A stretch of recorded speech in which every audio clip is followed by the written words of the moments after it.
Bueno, amigos, estamos felices dentro de las muy justificadas preocupaciones y tristezas que tiene el país.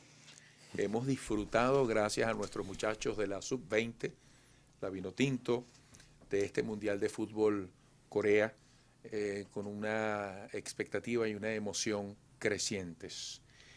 Y consideramos que hemos llegado muy lejos, estuvimos muy cerca de titularnos campeones, llegar a la final ha sido una auténtica hazaña. Y nos hemos preguntado para convocar este programa, bueno, en nuestro historial, ¿cómo podríamos comparar este logro con hazañas anteriores? Por ejemplo, el 12 de octubre de 1968, Francisco Morochito Rodríguez se convirtió en el primer venezolano en conquistar una medalla de oro en Juegos Olímpicos en México, luego de vencer a Ji Jong-yu en el peso minimosca del boxeo. También hay que hablar de Rafael Vidal. En 1981, en el Campeonato Suramericano de Natación celebrado en Medellín, ganó 2 medallas de oro. En 1982, en los 9º Juegos Bolivarianos desarrollados en Barquisimeto, arrasó con 6 medallas de oro y 2 de plata. En el 82, durante los Juegos Centroamericanos de La Habana, ganó 6 medallas de oro. En el 83, en los Panamericanos se subió al podio luego de adjudicarse 5 medallas de bronce. Esos logros le valieron al entonces joven de 20 años apuntarse para los Juegos Olímpicos de Los Ángeles, donde conquistó el tercer lugar en los 200 metros estilo mariposa. Bueno, en béisbol no nos hemos quedado atrás. Ahí está el ejemplo de Andrés Galarraga, alias El Gato. Su primer gran éxito le llegó en 1993, cuando fue el campeón bate de la Liga Nacional con 370 puntos. En el 96 se convirtió en el latinoamericano con más cuadrangulares en una temporada, con 47 y 150 carreras empujadas. En el 98 los Bravos de Atlanta firmaron al pelotero venezolano y en su primer año despachó 44 cuadrangulares. Y ahí tienen en pantalla, quienes nos siguen por ABC, bueno, parte de ese historial que nos llena de orgullo a todos los venezolanos. Mira, aparece también en esta lista un tal Luis Ernesto Aparicio Montiel, conocido como el grande ex beisbolista profesional venezolano que jugó en la posición de campo corto en las Grandes Ligas durante 18 temporadas entre 1956 y 1973. También es considerado por la prensa deportiva como uno de los mejores y más veloces campocortes y además exaltado al Salón de la Fama del Béisbol.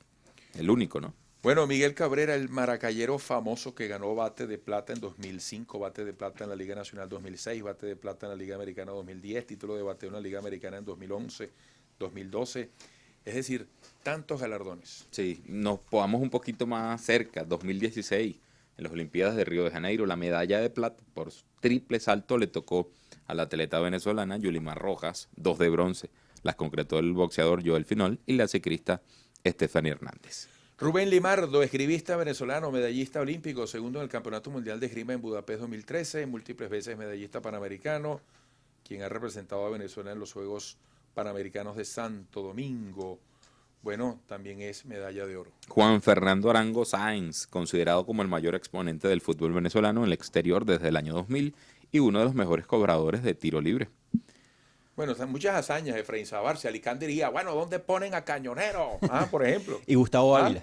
Y Gustavo Ávila, así es. Josías Castro está con nosotros, periodista de Unión Radio Deportes, también Efraín Sabarce, periodista de Unión Radio Deportes, bueno, compañeros de este equipo maravilloso, que por cierto el circuito se lanzó un maratón, ¿verdad? Durante la madrugada del domingo, incluyendo el juego. Desde las 12 de la noche estuvo el equipo de Unión Radio Deportes al aire con la transmisión de los 2 partidos que se realizaron durante esa fecha y una amplia antesala. ¿Cómo fue esa experiencia? Porque no es fácil, ¿no? Tantas horas siempre van a tener tema para hablar. De eso no le quepa la menor duda. Siempre les queda tiempo. Deporte, periodistas, locutores, temas hay. Qué bueno, qué bueno. Bueno, mira, ¿en qué lugar ponen ustedes lo que ha pasado el domingo hasta donde llegamos en este mundial? Comparar siempre va a ser antipático, ¿no? Las gestas individuales o las gestas de los números de algún deportista son muy difíciles, son muy complicadas, pero lo que hace un deporte de conjunto es muy diferente porque tiene que conjugar buenos momentos de un colectivo, de un grupo. No quiere decir que tenga menos mérito lo que hace Miguel Cabrera en una temporada, lo que hizo Yulimar Rojas, no, eso es grandioso, pero es totalmente distinto.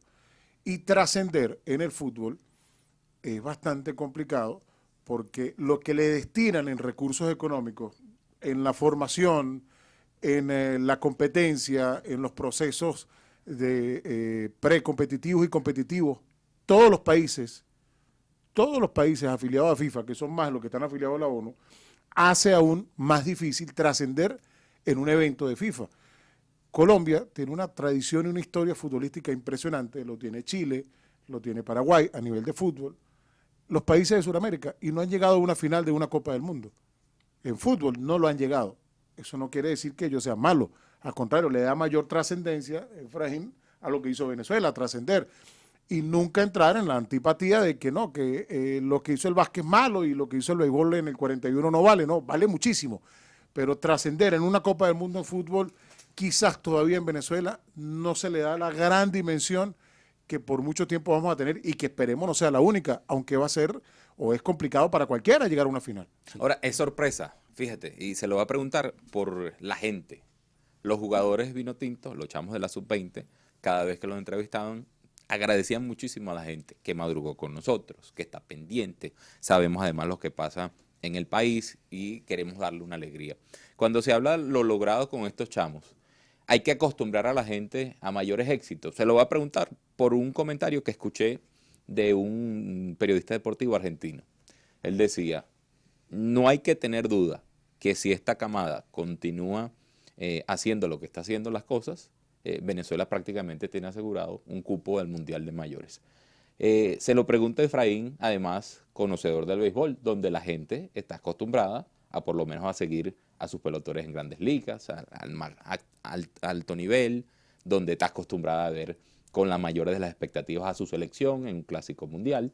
Fíjate, en el fútbol se abre ese compás en un país tradicional al béisbol o apegado tradicionalmente al béisbol. Ahora se puede abrir ese compás para el fútbol también. Efraín, bienvenido. Es que, gracias. Yo la verdad es que veo, incluso no solamente en los deportistas jóvenes venezolanos, en los adolescentes, incluso en los niños, una mayor afinidad hacia el fútbol en este momento, sino también entre aquellos, por ejemplo, que están estudiando comunicación social o que aspiran a estudiar a comunicación social. Ya desde hace varios años, es mi percepción, la mayoría de esos muchachos, cuando llegan a los medios de comunicación a hacer pasantías, se inclinan por el fútbol y no tanto por el béisbol. Ojalá, pues, pueda esto hacer que en el fútbol, esto que vimos ayer o durante estas semanas, pues tenga continuidad, porque yo creo que vamos a seguir viendo peloteros. O sea, la producción de peloteros no va a descender, por el contrario, creo que va a aumentar, y sobre todo por un asunto que bueno, nos atañe a todo, y es la crisis económica. Lamentablemente muchos padres ven en el béisbol la oportunidad de surgir económicamente, de solucionar problemas sociales, pensando en que, bueno, tienen en su casa el próximo Miguel Cabrera, por lo cual eso creo asegura, en parte, la producción de peloteros.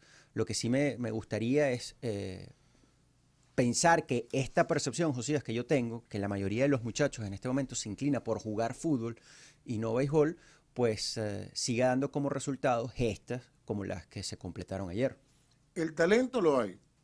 La cantidad de deportistas practicando de manera organizada el fútbol ha ido creciendo. Es el deporte que tiene más practicantes de manera organizada. Eso no va en detrimento ni del béisbol, ni del baloncesto, ni de las otras disciplinas deportivas. De hecho, no se excluyen. Hay futbolistas que fueron peloteros y hay peloteros que fueron futbolistas. Eso no se excluye y a veces la gente cree que están compitiendo. No, esa competencia no existe. Algún patrocinante se lo pelearán algún equipo de las dos disciplinas, eso es otra cosa, pero a nivel competitivo no. ¿Qué va a pasar con esta camada? No lo sabemos. Normalmente el éxito en una Copa del Mundo Sub-20 se ve en la de mayores no en 4 años, se ve en 8. Ese es el promedio. En 2 procesos mundialistas es que se ve cuando la mayoría está entre los 26 y los 28 años. Pasó con Chile, pasó con Portugal, pasó con España. La explosión de ese grupo normalmente son en 2 Copas del Mundo después. Pero Venezuela tiene una excelente generación antes de este grupo y los que vienen después de este grupo. Ojalá que la organización, la parte organizativa del fútbol nacional que yo soy un crítico en muchos de los aspectos de lo que cómo se organiza el fútbol en Venezuela, pero a nivel de categorías menores no es el lunar. La organización de la categoría sub-12, sub-15 hoy día, antes era sub-14, sub-17, hoy día es sub-18, la sub-20, funciona. Y todos los equipos del deporte rentado están trabajando de buena manera. Esto nos puede llevar a que ese talento que siempre ha existido le dé un paso adelante a lo que conocemos en la parte competitiva de Venezuela, más allá de los errores constantes que se cometen en el plano organizativo al más alto nivel del fútbol nacional. Queremos ver esto en la selección de mayores. Ojalá que exista ese seguimiento organizativo, porque el talento está. La generación de sub-17 es extraordinaria y la generación anterior a esta quizás no era tan buena como esta que llegó a la fase al finalista, juego 52 de la Copa del Mundo. Quizás no llegaban los 21 jugadores al nivel que está esta, pero también era muy bueno. Tenemos muchachos, hay gente que le escucho diciendo que estos muchachos de la juvenil sean los que juegan la de mayores. No, hay que respetar los procesos formativos y hay individualidades, 2, 3, 4, 5 que podrían sumar en la de mayores, pero no le demos la responsabilidad a los más jóvenes de los que no han podido hacerlo más grandes. Fíjate, yo colocaba ayer un tweet porque veía unas piezas de Empresas Polar donde te presentaban a Fariñas, Chamito, creo que de 14, al mismo Peñaranda, y van a las raíces en esa morada humilde del hogar, con unos padres llenos de esperanza. Fariñas decía, bueno, mi gran ilusión es llegar a un equipo internacional. Y claro, para muchos como yo, haber llegado a donde llegamos y lograr lo que logramos es una maravillosa sorpresa. Personas como yo que, con toda seguridad, no como en el caso de ustedes, sí han hecho seguimiento al origen de estos muchachos, al curso de estos muchachos en sus distintos niveles. ¿Qué hizo posible este resultado que a muchos, como a mí, nos sorprendió? ¿Cómo fue posible? ¿De dónde vienen estos muchachos? Esto es signo de que nuestro fútbol organizado, el esfuerzo privado, quienes mantienen los equipos, quienes cazan talentos, quienes los mantienen allí, están haciendo las cosas mejor, porque creo que sería muy injusto pensar, lo digo desde mi ignorancia sobre el tema, que aquí ha influido el factor suerte. Es decir, aquí hay la maceración de muchas cosas, ¿verdad? Sí, no, yo creo que cuando hablamos de deporte de alta competencia, cuando hablamos de torneos como este, sub-20, de los mundiales que organiza la FIFA después del absoluto, el más importante es este. Este torneo lo ganó Maradona en 1979. Exacto. En Japón fue el primer mundial sub-20 que se organizó. 7 años después, para corroborar lo que afirmaba recientemente Josías con respecto al proceso y los años de maceración que normalmente hay entre una sub-20 y lo que después conocemos como una absoluta, 7 años después, ese mismo muchacho, Diego Armando Maradona, gana el Mundial Absoluto en 1986. Ojalá nosotros podamos, con esta generación o antes, estar en un Mundial y tener una actuación decorosa. Pero cuando hablamos de eventos de alta competencia como el que culminó ayer, el azar no existe. Es decir, tú en un partido puedes perder o ganar por azar, pero cuando tú ves una actuación como esta, cuando tú terminas una primera ronda sin que te hagan un gol y fabriques 10, por ejemplo, allí eso no es producto de la suerte, eso es producto del trabajo, del talento. Y yo, sin ser un especialista en fútbol, pues entiendo perfectamente que la federación, con ese grupo de muchachos, hizo un trabajo óptimo, sin duda, porque de lo contrario no se hubiese llegado a lo que vimos ayer. Hay talento y hay trabajo, hay organización, hay planificación. Sin eso es imposible lograr lo que vimos ayer. Hay una suma de factores. Tampoco es que la federación hizo magia y dijo voy a organizar 21 módulos y llegamos a la final de la Copa del Mundo, porque no funciona así. Hay una fecha clave en el fútbol venezolano para dar un paso de calidad. El 2001, cuando pasó a ser Venezuela de ser muy goleada a ganar juegos. Antes no se hacía. Cuando empiezas a ganar y se crea como una marca vino tinto, y la gente siente el orgullo de la vino tinto, y las demás disciplinas deportivas asumen el vino tinto, lo único que no le gusta al anterior presidente o el presidente de la Federación de Béisbol, pero a todo el mundo le gusta el vino tinto en el deporte. comienza a crear esa ilusión. Y muchos muchachos querer ser futbolista profesional, que antes el talento existía. Y equipos, porque la gente no los ha nombrado, y me parece injusto, como el Caracas, como el Deportivo Táchira, como el Mineros de Guayana, los equipos del Estado Portuguesa, Llaneros y Portuguesa, Zamora, empezaron a invertir dinero en categorías menores. Y esto es un proceso de decantación. Hay generaciones que no les salió la cosa bien, generaciones que van saliendo bien. Nombraba la empresa Polar Eduardo, con el permiso de la estación, pero yo recuerdo que yo vi a Wilker Fariñez jugando en la Copa Pan, que lo transmitió Unión Radio, en el Cocodrilo, y Wilker Fariñez jugaba el primer tiempo como delantero y el segundo tiempo como arquero. Y en ese torneo estaba Ronaldo Chacón y era la estrella del Deportivo Táchira. Y estuvo en ese torneo Daniel Sayomo, estuvo Hernández, que el lateral José Hernández jugaba de volante en el Caracas. Y antes habían hecho la Copa Martín Polar, y todos los equipos del fútbol venezolano tienen categorías menores.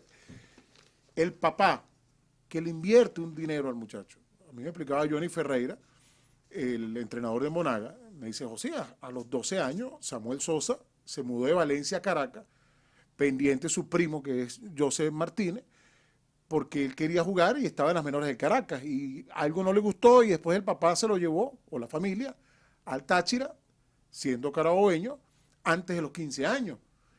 Y un muchacho que tenía la ilusión y que se ha comportado de manera profesional siendo tan joven, porque no se fue a formarse de manera profesional en una carrera. Y antes, y a los 17 años, ya todo el mundo lo conoce, y su pase, su ficha internacional, está tasada con mucho cero después del 1 en divisa internacional.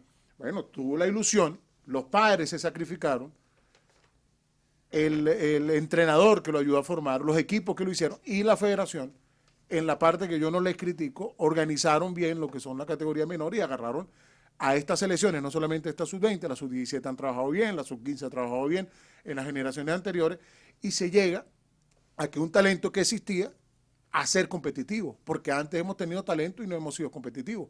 Es una suma de muchísimos factores que nos da una generación llegando a la final de una Copa del Mundo, algo que no ha podido hacer Colombia, Chile, Paraguay, que son fútbol altísimamente desarrollados con respecto al nuestro. Fíjense, Efraín, si quieres agregar algo. No, para nada. Todo está... Fíjense, vamos a hacer la pausa. Yo me quiero focalizar para la próxima parte en el partido de ayer. Efraín, ya te tienes que ir al programa. Sí, correcto. Me gustaría una reflexión, sobre todo cuando se habla de que si hay que reprocharle algo a Venezuela en el partido de ayer. Por ejemplo, vi muchísimos comentarios. ¿Por qué no salió Soteldo desde el arranque? ¿Por qué Venezuela deslució en el primer tiempo algo que no había hecho durante los partidos anteriores? Desde el análisis netamente deportivo, ¿tienes algo que criticarle a la plantilla en el partido de ayer? Mira, yo no soy analista de fútbol, pero uno siempre tiene que recordar que, a diferencia de la actividad que realizamos nosotros profesionalmente, y cuando hablo de nosotros no me refiero exclusivamente a quienes estamos en el estudio o detrás del vidrio en esta cabina, sino a todos. Nosotros trabajamos sin enemigos. El deportista tiene que tratar de hacerlo bien frente a un enemigo. Tú tienes que darle crédito al rival. Correcto. Estás enfrentando una selección del primer mundo, además con una historia. Si bien Inglaterra no volvió a ganar más nunca un mundial de ninguna categoría después de 1966 hasta la fecha de ayer, es Inglaterra. Es una potencia en fútbol. Tremendo dato, ¿no? Claro. Sí. Tú tienes que reconocer las virtudes del rival. Venezuela probablemente no jugó un primer tiempo brillante, pero sí lo hizo en el segundo tiempo. Por eso, la derrota, aunque es eso y no deja de ser eso, una derrota, desde mi punto de vista, no deja de ser decorosa. El partido se perdió 1-0. Y Venezuela, pues, presionando durante todo el segundo tiempo a la selección que terminó siendo campeona del mundo y que bueno, tiene una historia, un legado. O sea, Claro. Estamos hablando de fútbol realmente de primer nivel. Por lo cual yo, y en este caso yo no estoy hablando como especialista porque no lo soy de fútbol, sino como aficionado. Yo no tengo nada que reprocharle ayer a la selección, para nada, en lo absoluto. Más bien que agradecerle. Efraín, muy agradecidos. Te Con despedimos ustedes. entonces después de esta Gracias, participación Efraín. y sabemos que contamos siempre contigo. Al regreso continuamos con Josías Castro, periodista de Unión Radio Deportes. Bueno, en estas reflexiones, en esta revisión con mucha gratitud y satisfacción del papel de nuestra Vinotinto en el Mundial Sub-20 en Corea. Regresaremos. En breve, A Tiempo, con Eduardo Rodríguez Yoliti, acompañado de Saúl Noriega